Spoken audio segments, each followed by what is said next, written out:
अस्सलाम वालेकुम। अच्छा, अब हमने जो है वो वन बाय वन इन चारों चेंजेस को देखना है, ठीक है। सबसे पहले फॉल ऑफ बॉडी टेम्परेचर। होता क्या है, जब इंसान ज़िंदा होता है तो उसमें ना उसका मेटाबॉलिज्म चल रहा होता है, जिसकी वजह से हीट बन रही होती है। नो डाउट जब इंसान ज़िंदा होता है तब भी उसकी बॉडी से हीट रेडिएट हो रही होती है, लेकिन तब क्योंकि अंदर हीट बन भी रही है तो एक बैलेंस मेंटेन रहता है। लेकिन जब डेथ हो जाती है तब हीट बनना तो बंद हो जाती है, मेटाबॉलिज्म तो बंद हो गया, क्योंकि हमारे सारे वाइटल प्रोसेस तो रुक गए हैं। अब हमारी जो डेड बॉडी है वो क्या करती है, अपनी हीट को लूज़ करना शुरू कर देती है, हीट निकलना शुरू हो जाती है। और जब हीट निकलती रहती है तो आहिस्ता आहिस्ता बॉडी टेम्परेचर कम होता रहता है, फॉल करता रहता है, ठीक है। अब हम फ़ौरन आ जाते हैं इस फिगर पर जो कि हमें आई थी, और ये बहुत इंपॉर्टेंट फिगर है, कूलिंग कर्व्स। अच्छा, ज़रा गौर से देखो इसको। सबसे पहले देखो ब्लू वाली है जो नॉर्मल है। नॉर्मल क्या होता है कि जब डेथ होती है तब टेम्परेचर होता है नॉर्मल 98.4, ठीक है। ये ब्लू वाली देखनी है सबसे पहले आपने। अब इतना था, अब आहिस्ता आहिस्ता टेम्परेचर गिरता गया और ये देखो फॉल हो गया टेम्परेचर का, सही है, फॉल हो गया। लेकिन अब अगर किसी का इनिशियली टेम्परेचर नॉर्मल ना हो, कुछ ऐसी भी तो डिजीज़ होती है ना कि टेम्परेचर जब डेथ हुई है तो बहुत ज़्यादा था, 105 था किसी का टेम्परेचर, जैसे इसमें सेकंड वाली कर्व है। अब हम साथ ही देख लेते हैं कि वो कौन सी कंडीशंस होती हैं जिनमें टेम्परेचर ज़्यादा होता है 105 तक, ठीक है। अच्छा, टेम्परेचर ज़्यादा होता है at the time of death ऐसी लोगों में जिनकी डेथ हुई हो इन्फेक्शन की वजह से, पोंटाइन हेमरेज की वजह से, हीट स्ट्रोक की वजह से और एस्फेक्सिया की वजह से। हीट स्ट्रोक आपको आराम से याद रह जाएगा, इन्फेक्शन भी याद रह जाता है, एस्फेक्सिया आपने याद रखना है। एस्फेक्सिया में भी जब डेथ होती है तो टेम्परेचर हाई होता है 105, ठीक है। अच्छा देखो, अब यहाँ पर हाई था, अब आहिस्ता आहिस्ता कम हुआ है और फॉल ऑफ टेम्परेचर होता गया। अब थर्ड वाली कर्व देखो, अगर इनिशियली टेम्परेचर लो हो, नॉर्मल ना हो बल्कि लो हो, कितना लो, 85 तक। अब ये कौन सी कंडीशंस होती हैं जिनमें लो होता है, ये अगर डेथ हुई हो कंजेस्टिव कार्डियक फेलियर की वजह से, मैसिव हैमरेज की वजह से। पोंटाइन हैमरेज से टेम्परेचर ज़्यादा होना है, मैसिव हैमरेजेस अगर हो गए हैं तो कम होना है। शॉक की कंडीशन में ऑब्वियसली कम होगा। एक्सपोजर टू कोल्ड, जैसे हीट स्ट्रोक में ज़्यादा था तो कोल्ड का एक्सपोजर है तो कम होगा। इंटॉक्सिकेशन अगर हो गई है अल्कोहल से या बार्बिट्रेट से तब भी टेम्परेचर कम होगा। ये कंडीशन आपने याद रखनी है, MCQ बनने हैं यहाँ से। तो ये देखो, इनिशियली अगर लो था तब भी हीट आहिस्ता आहिस्ता कम होता गया, टेम्परेचर फॉल करता गया और बात वहीं पर आ गई है। 3 कर्व्स पूरी हो गई। फोर्थ वाली कर्व क्या कहती है, फोर्थ वाली कहती है जब डेथ हुई है टेम्परेचर नॉर्मल ही था, 98.4 ही था, लेकिन उसने बड़े हैवी क्लोथ पहने हुए थे, बड़े फैटी क्लोथ। तो चेक करो ज़रा, फोर्थ वाली ने फॉल बड़ी आहिस्ता आहिस्ता किया, पहले उतना ही फिर आहिस्ता आहिस्ता नीचे आई है, ठीक है। और फिफ्थ वाली कहती है कर्व कि टेम्परेचर जब डेथ हुई है नॉर्मली था, लेकिन उसने या तो कपड़े नहीं पहने थे, अगर पहने थे बड़े थिन क्लोथ थे, तो वो देखो कि ब्लू वाली की निस्बत बहुत जल्दी फॉल हो गए। तो ये हैं आपकी सारी कूलिंग कर्व्स। अब हम चलते हैं, हमारा जो फर्स्ट चेंज था, फॉल इन टेम्परेचर हमने कंप्लीट कर लिया। सेकंड था हाइपोस्टेसिस, पोस्टमार्टम स्टेनिंग। हाइपोस्टेसिस क्यों होती है, हाइपोस्टेसिस इसलिए होती है कि जब डेथ होती है तो डेड बॉडी क्योंकि स्टील हो गई है, अब ग्रेविटेशन की वजह से ग्रेविटेशनल पूलिंग हो जाएगी ब्लड की नीचे वाले पार्ट्स में, यानी डिपेंडेंट पार्ट्स में ग्रेविटेशन पूलिंग होना शुरू हो जाएगी। जब पूलिंग होगी तो उसकी बॉडी पे, उसकी स्किन पर हमें एक कलर नज़र आएगा, ठीक है। अच्छा, ब्लड अकोमुलेट होगा कैपिलरीज में, जब ब्लड अकोमुलेट होगा कैपिलरी डिस्टेंड कर जाएंगी तो हमें सरफेस ऑफ द स्किन पर या इंटरनल ऑर्गन्स पर पर्पल रेड, कौन सा कलर की, पर्पल रेड कलर की डिस्कलरेशन नजर आएंगी, उसको हम कहते हैं पोस्टमार्टम लिविडिटी या हाइपोस्टेसिस भी कहते हैं। हाइपोस्टेसिस से आपने कंफ्यूज नहीं हो जाना, हाइपोस्टेसिस और पोस्टमार्टम लिविडिटी सेम है, ठीक है।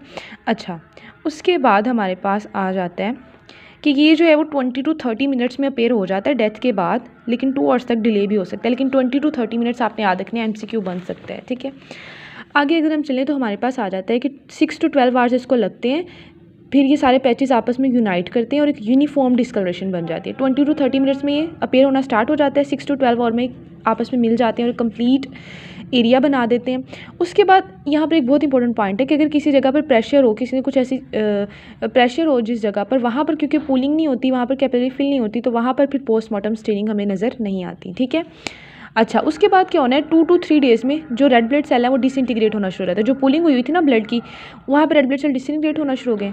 अब पिगमेंट लिबरेट हो रहे हैं, जिसकी वजह से अब स्किन का या सबक्यूटेनियस टिश्यू का कलर परमानेंट चेंज हो जाएगा। अब परमानेंट स्टेनिंग हो गई है, अब अगर बॉडी की पोजीशन चेंज भी कर दो तो वो ख़त्म नहीं होगी।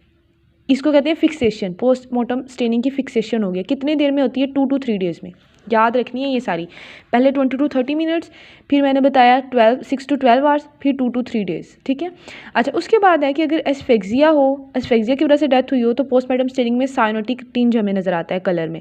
अगर एनिलीन की पॉइजनिंग की वजह से हुई हो तो हमें जो कलर मिलता है वो ब्राउन मिलता है, एनिलीन से ब्राउन, AB से याद कर लो। अगर कार्बन मोनोऑक्साइड की वजह से हुई हो तो हमें जो कलर मिलता है वो चेरी रेड मिलता है, C से याद करना है, कार्बन मोनोऑक्साइड चेरी रेड। और अगर डेथ जो हुई हो वो हाइड्रोसायनिक एसिड की वजह से हुई हो तो पिंक कलर मिलता है। हाइड्रोसायनिक पिंक, पानी से याद कर लो, पानी में हम पिंक पिंक बनाते हैं, कोई मतलब कोई ड्रिंक बनाते हैं, ठीक है। तो hydrocyanic acid pink colour, carbon monoxide cherry red और एनिलीन से ब्राउन कलर। सेकंड चेंज भी हमने कंप्लीट पढ़ लिया। थर्ड वाला क्या था, रिगर मोटिस, बहुत इंपॉर्टेंट है। रिगर मोटिस में क्या होना है, मस्कुलर, अच्छा सबसे पहले मस्कुलर फ्लेक्सिडिटी हुई थी ना, मैंने बताया था इमीडिएट चेंजेस में मस्कुलर फ्लेक्सिडिटी होती है। उसके बाद फ्लेक्सिडिटी के बाद अर्ली चेंजेस में रिगर मोटिस होता है। रिगर मोटिस क्या है, इसको पोस्टमार्टम रिजिडिटी भी कहते हैं। इसमें क्या होता है, मसल जो है वो स्टिफन हो जाता है, स्टिफनिंग ऑफ मसल्स है, ठीक है। और मैंने जब आपको डिफरेंस वाला टेबल पढ़ाया था तो क्या कहा था कि रिगर मोटिस वॉलेंट्री मसल्स में भी होता है और इनवॉलेंट्री मसल्स में भी होता है, ठीक है। अच्छा, अब थोड़ा सा फिनोमिना उसने बताया कि जब इंसान जिंदा होता है तब क्या होता है कि उसकी ना बॉडी में, उसके मसल्स में कॉन्ट्रैक्टाइल एलिमेंट होते हैं, एक्टिन और मायोसिन। इनकी ना इंटरडिजिटेशन हुई होती है। जब रिलैक्सेशन रिलैक्सेशन वाला प्रोसेस है ना, हमारे मसल रिलैक्स है, तब इंटरडिजिटेशन स्लाइटली हुई होती है, लेकिन जब कॉन्ट्रैक्ट करते हैं तो मैक्सिमम इंटरडिजिटेशन हो जाती है, इसीलिए कॉन्ट्रैक्शन होती है। और फिर उस कॉन्ट्रैक्शन को ख़त्म करने के लिए एडिनोसिन ट्राइफॉस्फेटेज एंजाइम होता है, वही सारा काम करता है। लेकिन जब डेथ हो जाती है तो एटीपी का लेवल ही फॉल कर गया है। जब लेवल फॉल कर गया है तो हमारे पास जो एक्टिन और मायोसिन है उन्होंने क्या करना है, वो एक जेल में कन्वर्ट हो जाते हैं, रिजिड जेल में। और उस रिजिड जेल की वजह से हमारे मसल्स क्या हो जाते हैं, स्टिफन हो जाते हैं, ठीक है। अब मसल जो है वो स्ट्रेच नहीं हो सकते, तो इसको हम क्या कहते हैं, रिगर मोटिस। फिनोमिना भी आपको आना चाहिए ना, पूछ सकते हैं, तो आपने बताना है कि रिजिड जेल बना देते हैं। अब रिगर मोटिस के 3 फेजेस, मैंने क्या बताया था डिफरेंस में, मैंने कहा था रिगर मोटिस के क्या एक स्पेसिफिक पैटर्न होता है, तो वो पैटर्न बताने लगे हैं। क्या स्पेसिफिक पैटर्न है, initial developing phase, Aahista Aahista develop हो रहा है, लेटर स्टैटिक फेज, फिर स्टैटिक फेज है, फिर स्टिल हो गया है, जितना मैक्सिमम डेवलप होना था हो गया है, एंड देन एंड वाला फेज ऑफ पासिंग ऑफ, अब आहिस्ता आहिस्ता ख़त्म होगा, ठीक है। तो ये 3 इसके फेज हो गए, इनिशियल डेवलपिंग, स्टैटिक फेज और पासिंग ऑफ का फेज। अच्छा, एवरेज ड्यूरेशन इसकी डेवलपमेंट की क्या होती है, अगर सारी ड्यूरेशन, सारे स्टेप्स को मिलाओ, पहले तीनों स्टेप्स को मिलाओ तो इसकी एवरेज ड्यूरेशन बनती है 4 to 6 आवर, ठीक है। इसकी ड्यूरेशन भी याद रखनी है, और पोस्टमार्टम स्टेनिंग की 4 to 6 आवर बनती है समर सीजन में और 12 आवर बनती है विंटर सीजन में, ठीक है। अच्छा, इसकी जो प्रोग्रेशन होती है ना अपेरेंट, वो कहते हैं सबसे प्रोक्सिमल टू डिस्टल चलता है। सबसे पहले ये आपको फेस में नजर आएगी रिजिडिटी, रिगर मोटिस, फिर ये डाउनवर्ड जाता है अपर लिम्ब की तरफ और फिर ये जाता है लोअर लिम्ब की तरफ, ठीक है।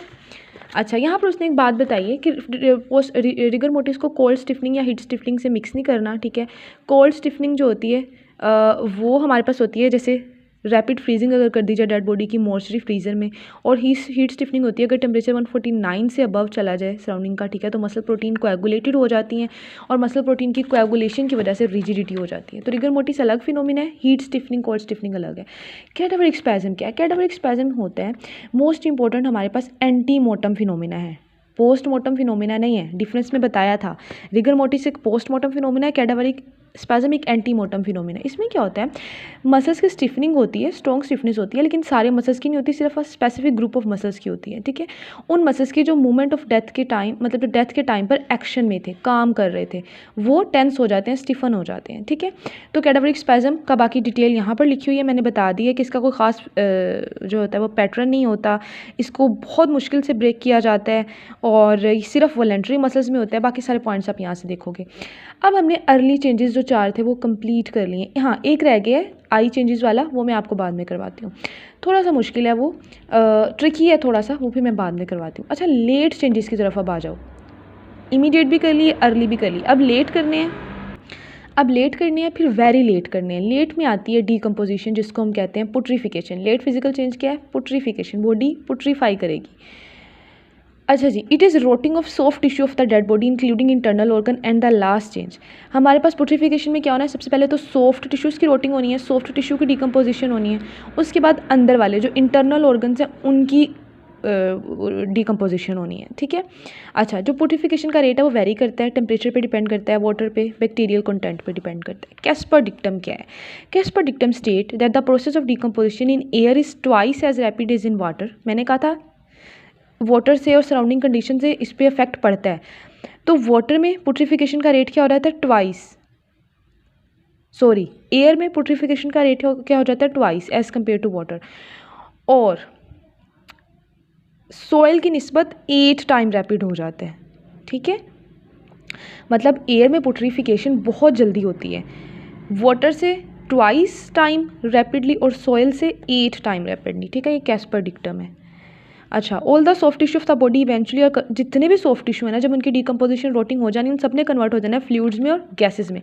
उन फ्लूइड और गैसेस ने फिर स्केप कर जाना है।